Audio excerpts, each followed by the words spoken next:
Welcome dear students.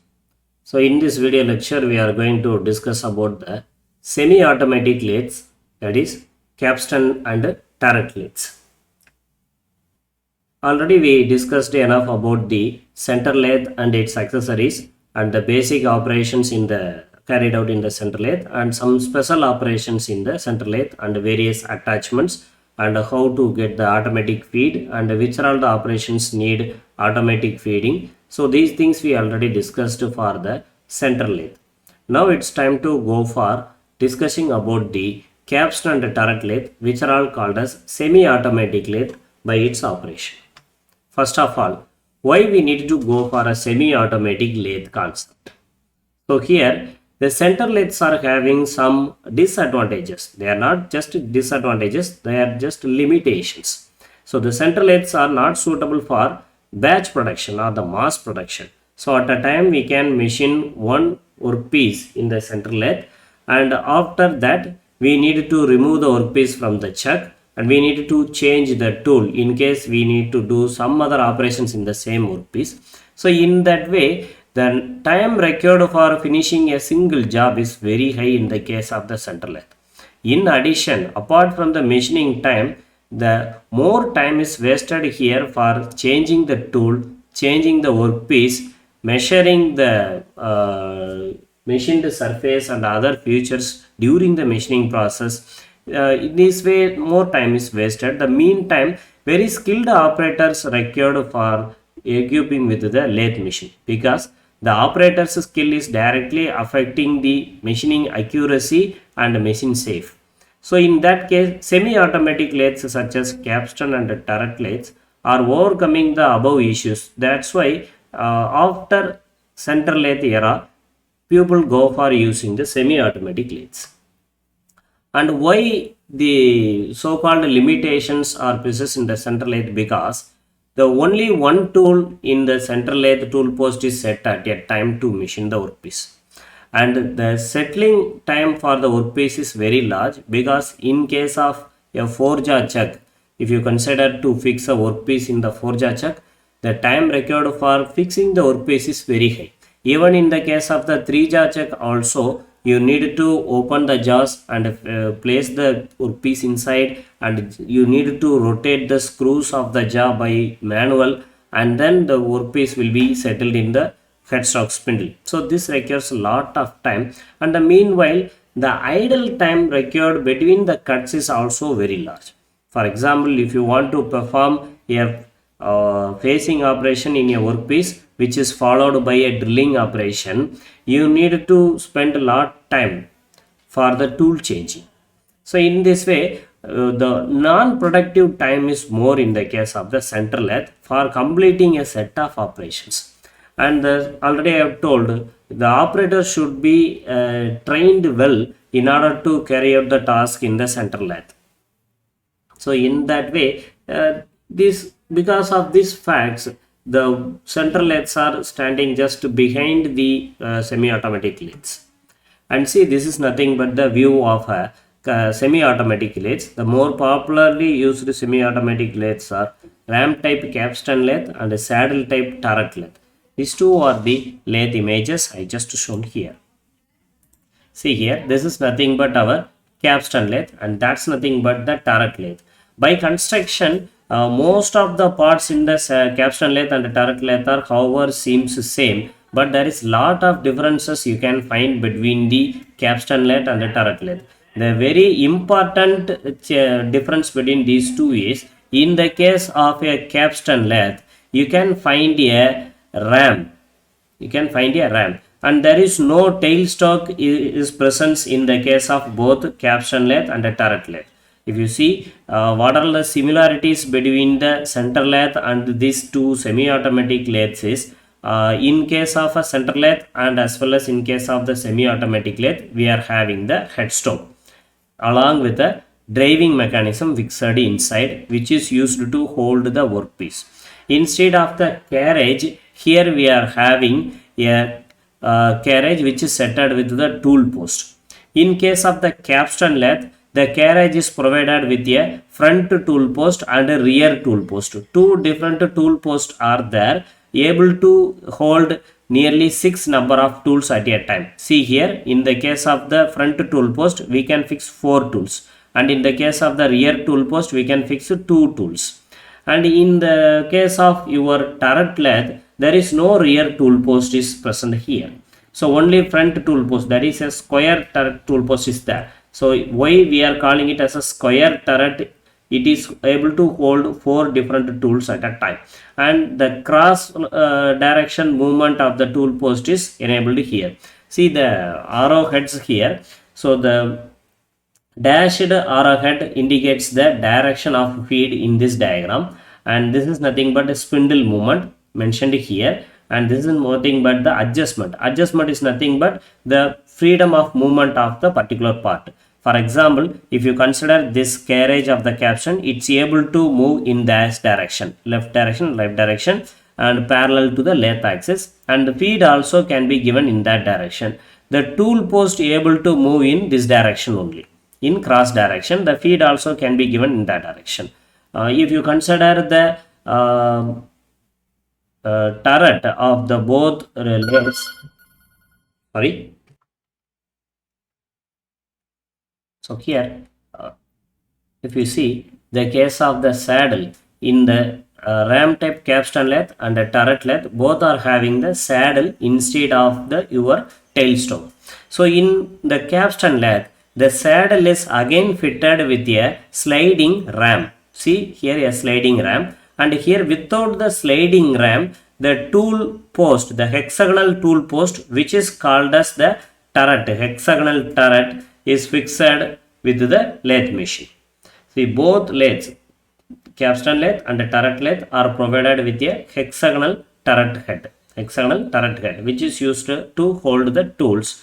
In case of the capstan lathe, the hexagonal turret is fixed over the ram, and the hexagonal turret is able to move in longitudinal direction with the movement of the ram itself. And in the turret lathe, the hexagonal turret is set directly on the saddle. So in order to move the turret in longitudinal direction, you need to move the saddle also. If you move the saddle, then only the turret will move. But in the case of capstan lathe, you need not to move the saddle for the longitudinal movement of the turret. You need to just move the ram. Then you can move the turret in longitudinal direction. So these are all the construction wise differences between the capstan lathe and the turret lathe. Let's go into deep on that. So why the reasons for the advantages in semi-automatic lathes over the center lathe. Why these lathes are more productive than the center lathe? Because the headstock in the semi-automatic lathe has more range of speed. Already we discussed about the driving mechanisms of the lathe machine, that are the all-geared headstock driving mechanism and the back-geared headstock driving mechanism. So with that driving mechanisms, only very few numbers of speed changes will be possible in the case of the center lathe. But in the semi-automatic lathes, the headstock driving mechanism is equipped to have more range of speeds. This is a very important advantage of the semi-automatic lathe. By this feature, you can perform variety of operations in variety of work tool material. And the second point is multiple tool availability with the indexable tool post. You can see this here. The hexagonal turret is able to hold 6 tools at a time. 6 tools at a time. And the meantime, the tool post is also able to hold 4 tools at a time, and the rear tool post able to hold 2 tools. And the same way, more than 10 number of tools able to hold in the help of the various places in the semi-automatic lathes. Because of this feature, after completion of any operation in the workpiece, you need not to wait more time to change the tool. The machine itself will indexed by its own to change the tool for the successive operations. So this is nothing but the very important advantage of semi-automatic lathes, which will reduce the time required for tool changing. Nearly the tool changing time is 0. So and then the fast work holding method also followed in the semi-automatic lathes. In case of our center lathes, we are using 3-jaw chuck or 4-jaw chuck to hold our workpiece. But in the semi-automatic lathes, the work holding device here we are using is the collar chuck generally. So already we know the collar chuck advantages. The setting of workpiece is very fast in the case of collar chuck when you compare with the jaw chucks. So these collar chucks are equipped in the semi-automatic lathes. By using that collar chuck, the workpiece changing time is drastically reduced in the semi-automatic lathes.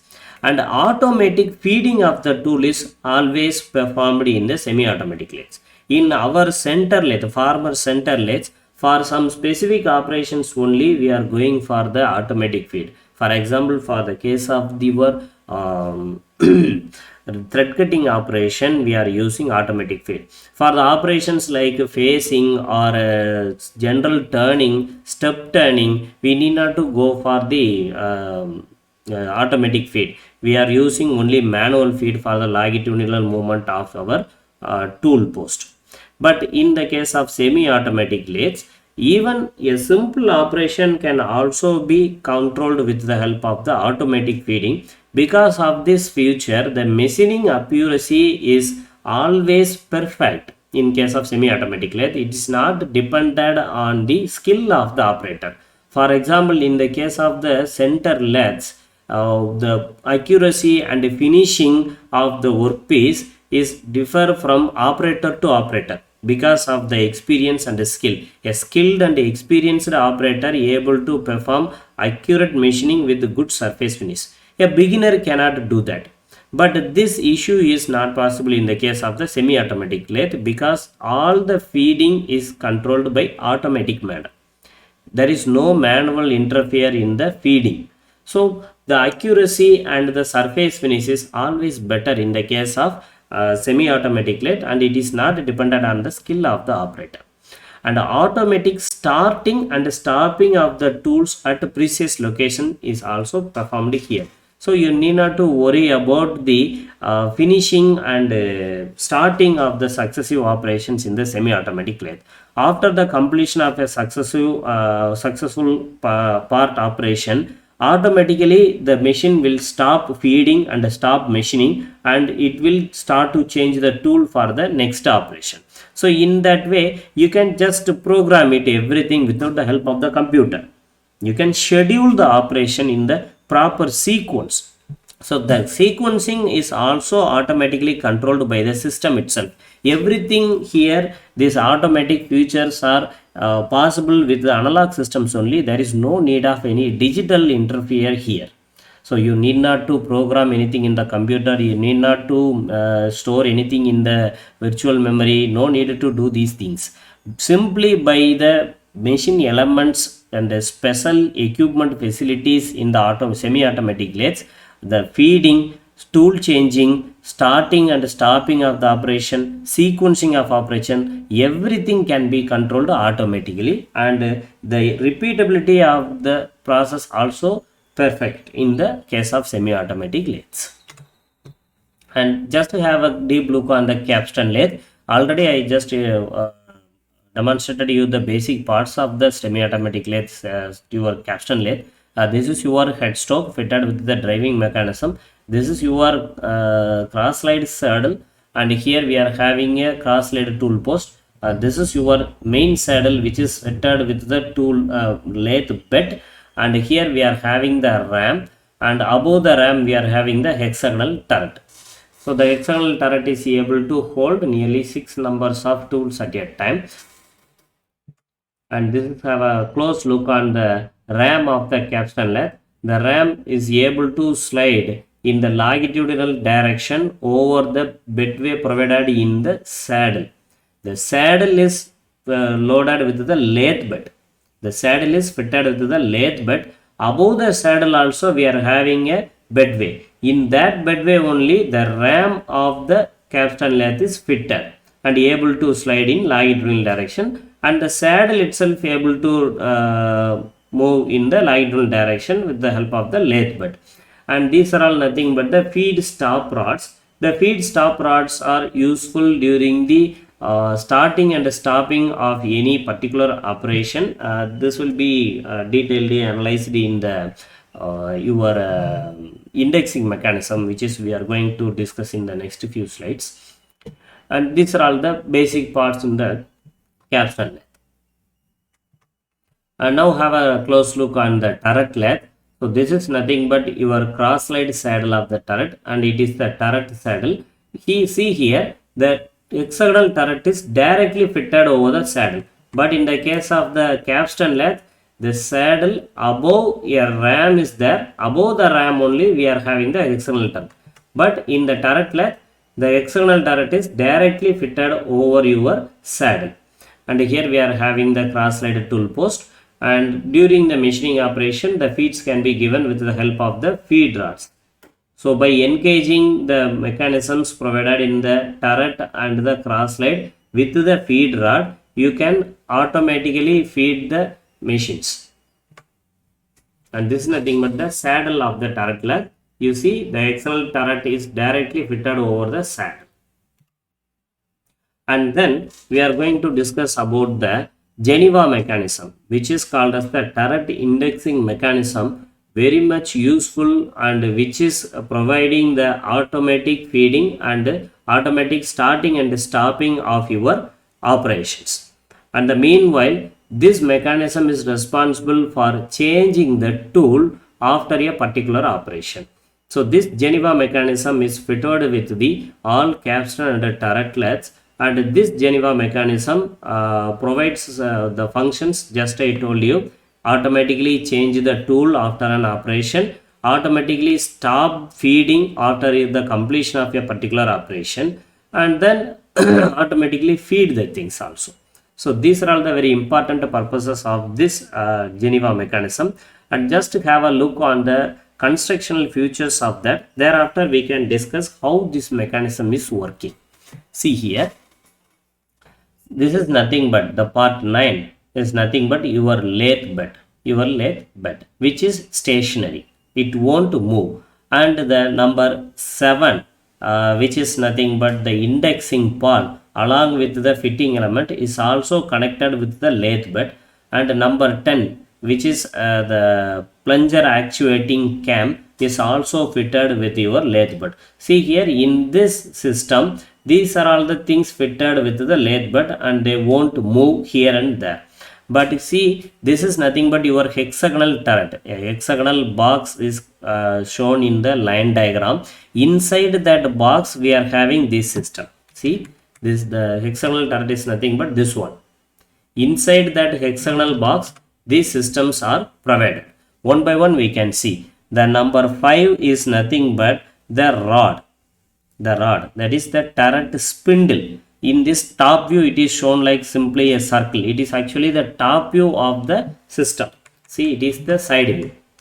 It is the side view or the front view.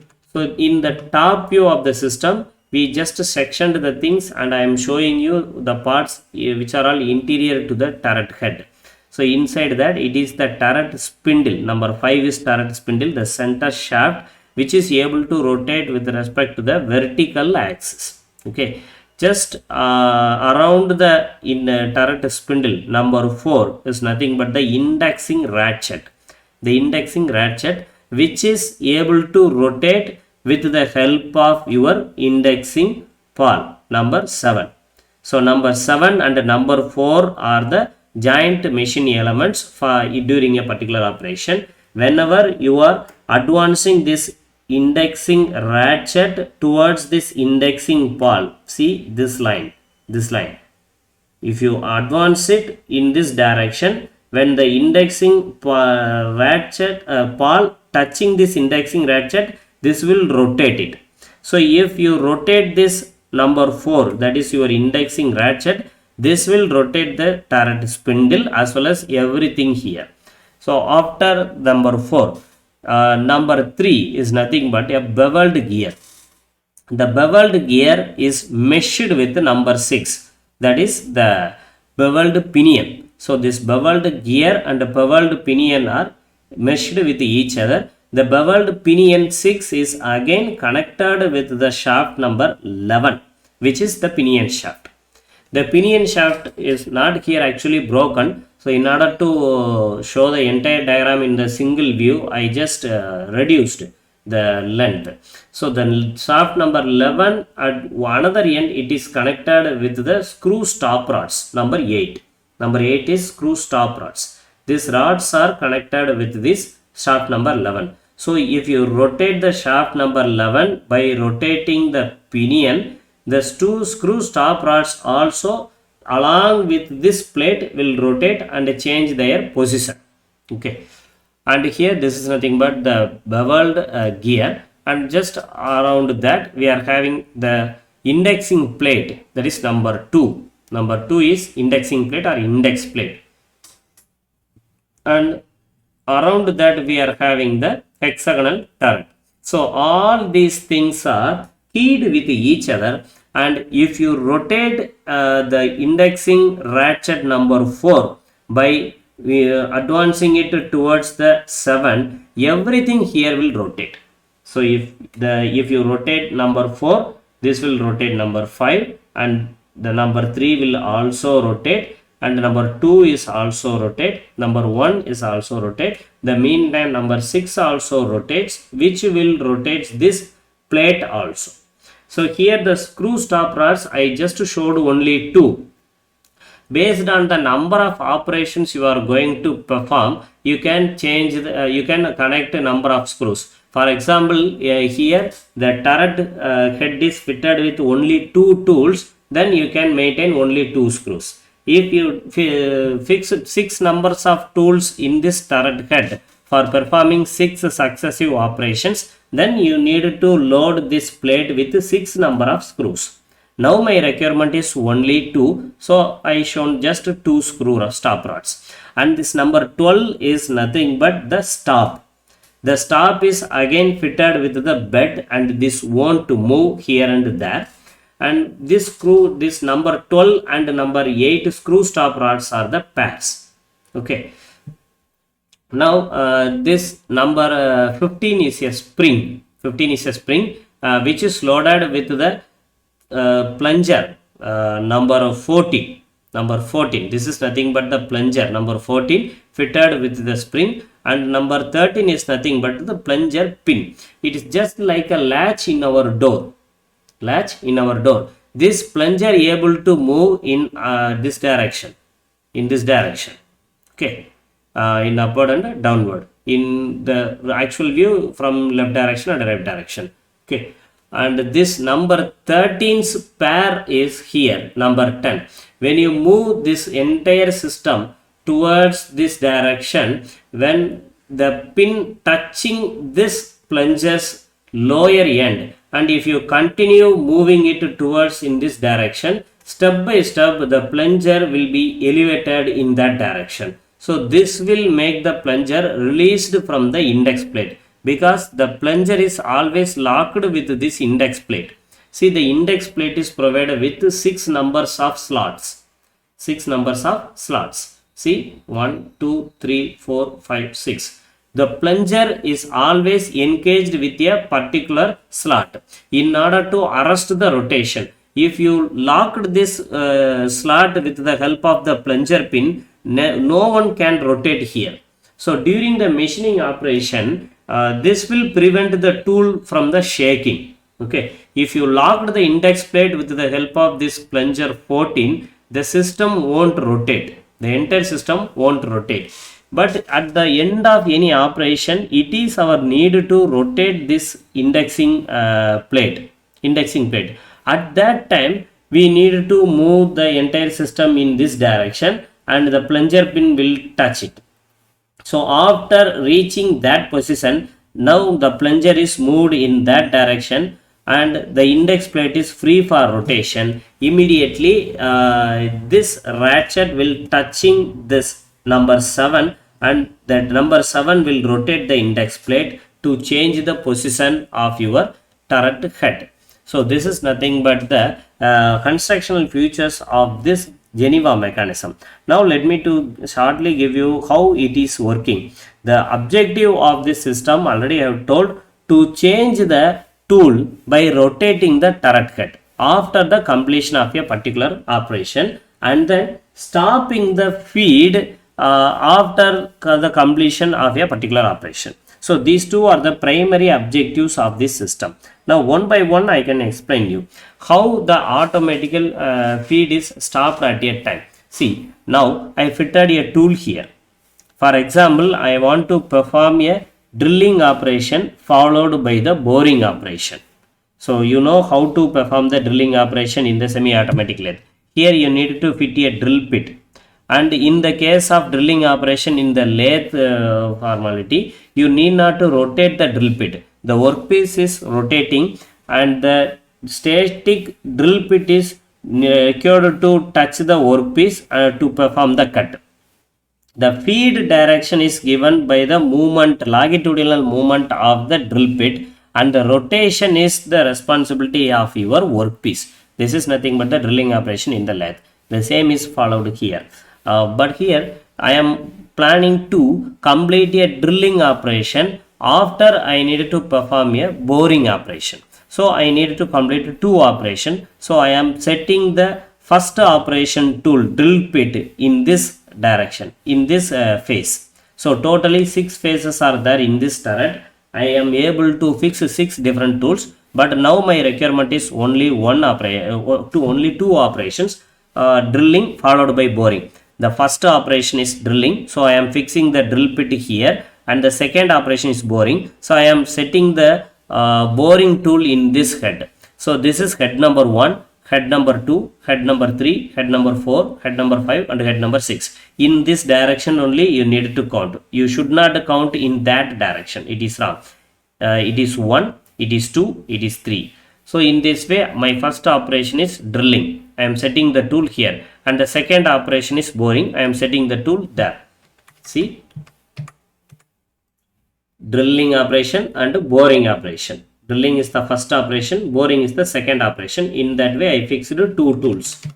And after that, I need to move this hexagonal turret towards the workpiece. For example, workpiece is fixed here and my tool is facing in this direction. I need to move this hexagonal turret towards the workpiece. That is longitudinal feed. In order to perform the machining in the workpiece, I am performing it. I am started to performing it, and the movement of the turret head is automatic only here. By means of the automatic feeding mechanisms, I am moving this entire turret head along with 15, 14, 13, everything will move in this direction to perform the cut. So after performing the cut, if I reached enough depth, here I am having the screw stop 18. Screw stop 18. For example, here I am having a workpiece which is having the deep of 70 mm, and I need to perform only the drilling for 50 mm. Here I need to set this distance as 50 mm, because the distance between the stop number 12 and the screw stop rod end defining you the feed deep, how much we need to work with the workpiece. So in this much only I need to work. Okay, so in that case I need to adjust the screw stop rod. For example, I need to complete the drilling instead of 50 mm. I want to complete it up to 40 mm. You need to rotate the screw to extend the distance up to some 10 mm extra, because lower the distance here will reduce the pass length also here. So if you rotate the screw into maximum distance, here the distance to be covered will get minimized. So very lesser distance only you can travel, because when the tip of this screw touches the stop number 12, the system won't move in the longitudinal direction. So in order to control the distance to be traveled during the machining, you need to adjust this screw. So for that purpose only we are having this screw. Whenever it is touching the 12, here that particular operation will be stopped and the system started to come return back. So after completing the drilling with the tool set here, my system will start to move in the backward direction. and during that time the number 14 is locked with your index plate only. So the system is rigid and it is performed the operation, and it started to come in backward direction. After it is come to a particular point, the plunger pin will touches that number 10 here. So if you continue movement in the backward direction, slowly the plunger pin get out from the index plate. If it is completely get out from the index plate, now the index plate is free to rotate. Immediately at that time, after the complete removal of the plunger 14 from the index plate, the ratchet plate made to touch the indexing pawl number 7. So it will touch here. If you continue moving in the backward direction, due to the ratchet and pawl mechanism effect, the ratchet plate 4 will start to rotate. The rotation of number 4 will rotate number 5, number 3, number 2 and number 1. So everything will change here, and now the tool 1 is in the active position will be moved into the inactive position, and the tool number 2, which is in the head number 2, face number 2, is now come into the active position. And the same time the particular rod also come into the effective position. So the rod which is in that condition is in effective condition, and in the previous operation the screw stop rod for the drilling is in the effective position. If you index this turret in order to move the drill tool into inactive position and the boring tool into active position, same time due to the rotation of number 3 and number 6, the stop rod for the boring operation will come into the active position. So these are all the things simultaneously happens in the Geneva mechanism. So after the successful positioning of the tool number 2 in the active position, you need to move it in the forward direction.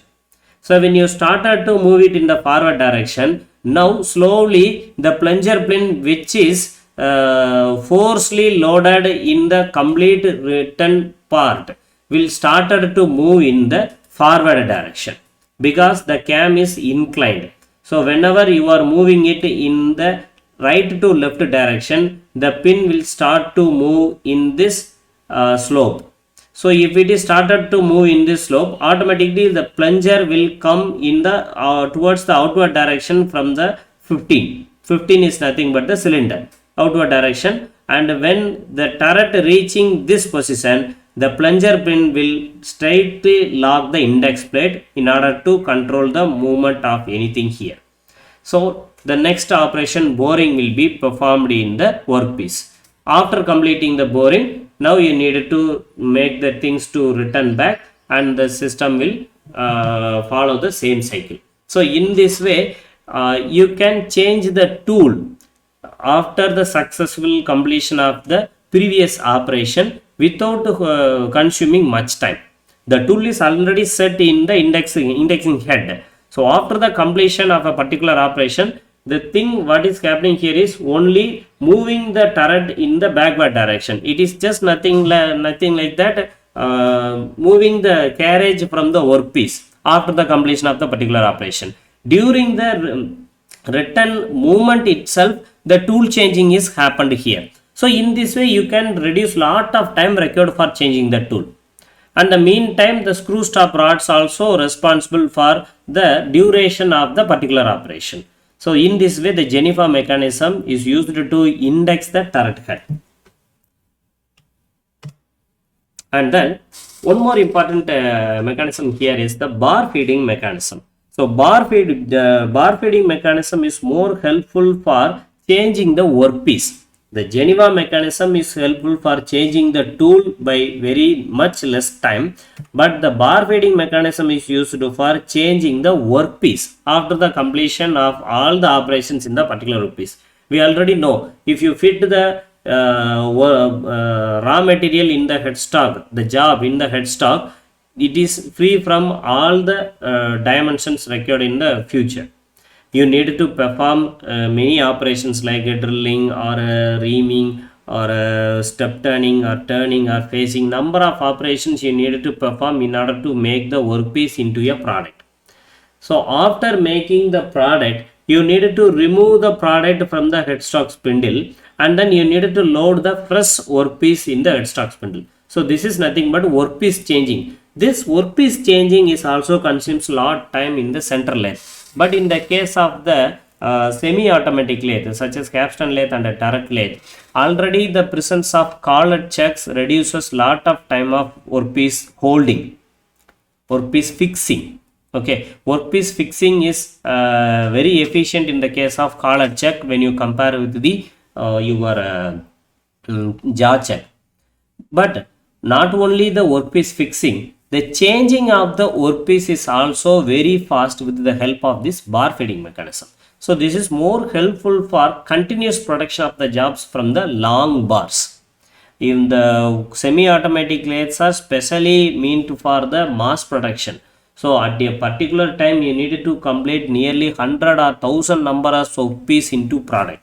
This is nothing but the actual objective and specialty of the semi-automatic lathes. In order to achieve these things, generally the workpieces loaded here are in the form of the long bar. So after completing a particular workpiece, the product is cut out from the long bar and the fresh stock will be inserted into the headstock spindle. That's why the headstock spindle here is maintained as hollow spindle. So from the back direction of the headstock, we loaded the long bar. And after completion of the workpiece, a particular workpiece into product, immediately the bar is fed from the backward direction of the headstock spindle, and the next operation will be started. So this collet check is used here for the work holding purpose, and the bar feeding is achieved by the following stages of operation. What are all the various operations during the bar feeding? First, you need to unclamp the job. The job is nothing but the finished workpiece, the product. After the completion of such operations, it needed to unclamp by opening the collet, and then the long bar is feeding by pushing it forward from the back side of your headstock, and then clamping the bar with the help of the collet check. These are all the sequence of operations happened during the workpiece changing of your semi-automatic lathe. See here, this is nothing but the simple view of a bar feeding mechanism. In this bar feeding mechanism, there is no requirement of power or anything else. Simply by means of the dead weight, we are ensuring the pushing of your long bar. This is the long bar, and this is nothing but the stand or column of your bar feeding mechanism. This long bar is nothing but your workpiece, and here your headstock of the semi-automatic lathe is there. So the headstock spindle is hollow. So from the back side of your headstock, you can feed the workpiece. So this long bar merely with the length of 30 meter or 40 meter is already loaded with the bar feeding mechanism. Based on our requirement, amount of bar will be fed into your headstock spindle. Okay, so here this is our bar. So the loose sleeve is used to hold it.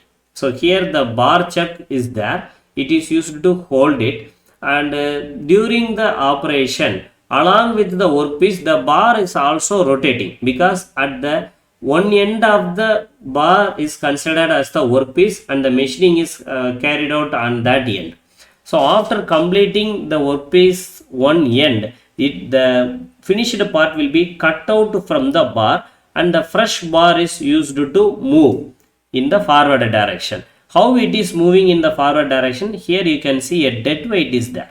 A dead weight is there. So this is nothing but your sliding bracket. This sliding bracket is able to move here and there in this sliding bar. So your sliding bracket, it is your sliding bar. The sliding bracket able to move in horizontal direction in your sliding bar, and the sliding bracket is connected with one end of a chain, and this is a pulley. The another end of the chain is connected with a dead weight. If you clamp it, this won't move. If you unclamp the bar jack, automatically what will happen? The weight will tend to move in downward direction. Because of this downward direction movement, the sliding bracket will move in the forward direction in the sliding bar. If it is moving in the forward direction, automatically this will move the bar into the workpiece spindle. This will feed the bar into the headstock spindle, and we can obtain the fresh stock in the end of the headstock spindle. After getting enough length of the workpiece, you need to just stop, or you need to tighten the bar check. So in this way you can fix the workpiece into the headstock spindle. It is nothing but the bar feeding mechanism, feeding of the fresh bar into the headstock. It is also used for minimizing the time required for workpiece changing. So the overall advantage we consider in the semi-automatic lathe is it is more suitable for the mass production. This mass production is possible only by reducing the idle times. We are not able to reduce the time of machining because a particular workpiece material requires or demands a particular time for operation, for a particular operation with a particular type of tool. So it is not in our control to reduce the time of machining, but by reducing or by minimizing the time required for changing the workpiece, changing the tool, changing the operation, we can reduce the overall time required for the machining process, which will facilitate us for the mass production. So when you consider the capstan lathe and the turret lathe, what are the differences between these two? However, these two are coming under the same category, semi-automatic lathes. Lot of differences you can find between the capstan lathe and the turret lathe. So when you consider the capstan lathe, it is actually a light duty machine, but a turret lathe is a heavy duty machine. Why the capstan lathe is not suitable for the heavy duty? Because you see here, the hexagonal turret of your capstan lathe is fitted with a ram, which is able to move in the saddle, bedway of the saddle. So in that case, it is acting like a cantilever beam. One side support is there for the tools. So this time lot of vibrations will be developed during the higher speeds. In order to avoid these unnecessary vibrations and shakings or the damages during the vibration, we need to reduce the operating force or cutting force during the operation, which will make this machine as a light duty machine, and it is not suitable for the higher loads. So the capstan lathe, because of the ram type capstan, the machine is itself being a light duty machine, and the turret is a heavy duty machine, because here you see the hexagonal turret is fixed with the rigid saddle directly. So it able to bear lot of load during the machining operation. So for higher level of cutting forces, you can prefer this turret, which is free from the ram. And here the second point is the turret is mounted on the ram and the ram is mounted on the saddle. It's just a constructional feature change. The turret head is directly mounted in the case of the turret lathe, and in the case of capstan lathe, the saddle will not be moved during the machining. During the machining operation, the feed movement is given only with the help of the capstan lathe. But in the case of turret lathe, the saddle need to move. See here, this is your ram in the capstan lathe, this is your turret. During the machining operation, you need to move the turret in both the cases. But in the case of capstan lathe, the ram need to move and the saddle need not to move. At a particular suitable position, first you need to move the saddle along with the ram and the turret in a particular position, and you can fix the saddle without movement. The feed movement is given through the movement of the ram. See here the arrowheads, the arrow mark. Here the arrow line is drawn with the dashed line. That is, the feed is given only by the movement of the ram only. You need not to move the saddle. But in the case of your turret lathe, the feed movement itself needed to given through the saddle itself. So accurate and very low dimension precise feed movements are not possible in the case of the turret lathe, but it is possible in the case of the capstan lathe, because here the feed movement is very precise since we are using the ram movement only. Here the feed movement is responsible of your saddle. So there is no possible for precise movement in the feed. And then in the case of capstan lathe, the lengthwise movement is turret is less. See, we are moving the ram only, not the saddle. But in here, in the turret lathe, the lengthwise movement of the turret is more. And the short workpieces only can be machined in the case of capstan lathe, because the movement of the ram is limited into some distance. So very short length workpieces only can be machined in the case of the capstan lathe. But here the movement of the saddle is free, very long. So you can perform workpiece with very high length also. So some the points in both capstan lathe and the turret lathe are responsible for some advantages and some disadvantages also.